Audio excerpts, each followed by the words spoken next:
America has a long, passionate love affair with rebellion. From cowboys to bootleggers to street racers, the idea of the outlaw has never really died. It just changed its ride. In the modern day, few things capture that spirit like street takeovers. Yes, they're illegal, dangerous, and, let's be honest, sometimes really stupid. But they're also one of the few places left in America where you can exist outside the system, even if only for a moment. But let's back up. What exactly is a street takeover? Street takeovers, sometimes called sideshows, didn't just appear out of nowhere. They evolved from a long, rebellious bloodline of underground car culture that traces back nearly a century. It all starts with the bootleggers of the Prohibition era, drivers who weren't just running moonshine, but outrunning the law. They'd strip down their cars, tweak their engines, and push their machines to the limit, not for fun, but for survival. When Prohibition ended, the need to smuggle liquor disappeared, but the thrill of high-speed outlaw driving didn't. Those same moonshiners became some of the first street racers, and their cars, modified for pure speed, laid the foundation for what would become hot rodding culture in the 1940s and 50s. By the post-war years, America had a love affair with the automobile.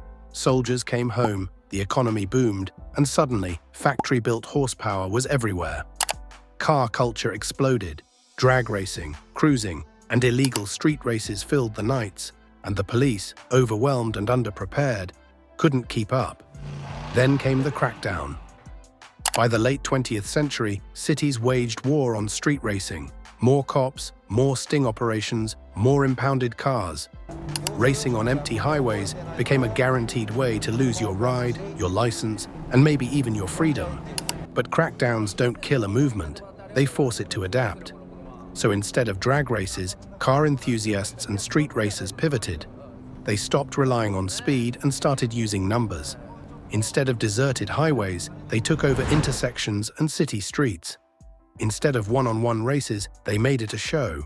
Drifting, donuts, burnouts, pure spectacle. They weren't just trying to go faster than the next guy, they were trying to put on a performance. And just like that, the modern street takeover was born. What started as an underground thrill became something more. A mobile, unregulated carnival of chaos that could pop up anywhere, at any time. The game had changed. This wasn't about quarter-mile times anymore. It was about control, style, and the sheer audacity of taking the streets back, if only for a moment. What followed was an explosion of social media-fueled mayhem, turning takeovers from local gatherings into full-blown cultural events. The frontier of rebellion had shifted. The streets would never be the same. Street takeovers are what happens when car culture, social media, and a complete disregard for traffic laws have a love child. These pop-up spectacles thrive on secrecy, coordination, and an overwhelming belief that traffic lights are merely suggestions. Groups coordinate through social media, keeping details vague until the last minute. A convoy of cars moves into an intersection, blocking off all incoming traffic. Spectators, fueled by adrenaline and the need for blurry iPhone footage, swarm the street, creating a ring around the action, while drivers, often in Mustangs, stolen Scat Packs, and old 370Zs, burn rubber and do donuts in the center, while people shoot fireworks, flash guns, and most of the time barely avoid getting swiped by the cars swinging. The spots last until they get shot up or people hear sirens, but by the time the cops arrive, the crowd scatters, moving to the next location, and if they don't, the police are no match for the mob of people protecting the drivers. It's a mobile, underground event, one that thrives on speed, secrecy, and sheer numbers. Street takeovers aren't just about burning rubber, they're about burning up the algorithm. In the age of TikTok and Instagram Reels, the line between rebellion and content has blurred.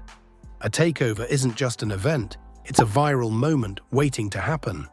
A 30-second clip of a charger whipping perfect circles around a bystander with a death wish isn't just entertainment. It's currency. It's a cycle that feeds itself.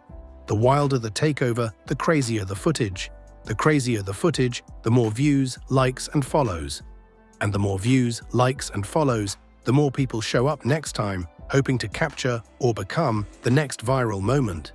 It's why these events have gone from scattered underground meetups to full-blown urban block parties, with hundreds, sometimes thousands, swarming an intersection just to be part of the spectacle. Everyone's a cameraman, everyone's a director, everyone's chasing that one clip that'll set their phone buzzing with notifications. But virality is a double-edged sword. The same social media that amplifies takeovers also exposes them. Cops aren't clueless, they're scrolling too. The irony, some of the biggest arrests and crackdowns have come from participants literally posting their own crimes in HD. And yet, the cycle doesn't stop. If anything, the risk makes the reward sweeter. Because in an era where clout is king, getting caught on camera, whether drifting a perfect 360 or getting tackled by 5 cops, is just another way to get famous. Takeovers used to be about the love of cars. Now, they're just as much about the love of attention. And for every outlaw, there's always a lawman. In the early days, cops treated takeovers like an annoyance. A few tickets here, a couple impounded cars there, nothing major. But then the numbers grew. What started as a handful of cars became fleets of Mustangs and stolen Hellcats, shutting down entire freeways. What used to be a sideshow turned into full-scale riots.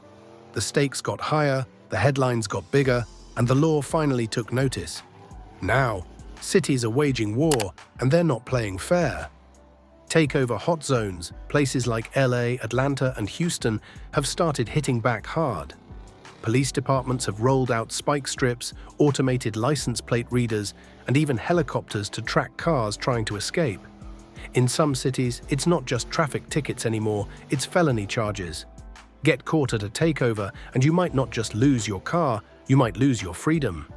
Some states are even pushing for laws that let police impound a car just for being present at a takeover, whether it was drifting or just parked nearby. And then there's the brutal reality. Sometimes cops don't bother with tickets at all.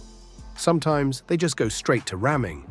More and more footage is surfacing of police pit maneuvering takeover cars at full speed, sending them spinning into curbs, poles, or crowds. No sirens, no warnings, just impact. The message is clear: if you take over the streets will take you back. But for all the force, for all the crackdowns, one thing never changes. The takeovers keep coming. Because no matter how many cars get towed, how many arrests get made, or how many drivers get left limping on the pavement, there's always another group, another car, another night. And in the battle between chaos and control, history has shown one thing: outlaws always find a way. But takeovers aren't just about tire smoke and sideways charges. They exist because America has made rebellion nearly impossible. The government regulates everything. Cameras are on every street. Even protests, acts of defiance by design, are boxed into designated areas, like bad carnival attractions. But a takeover is pure, unfiltered anarchy. No rules, no permits, no middlemen. For a brief moment, the streets belong to the people, not the city planners, not the corporations, not the bureaucrats with their zoning laws and noise ordinances.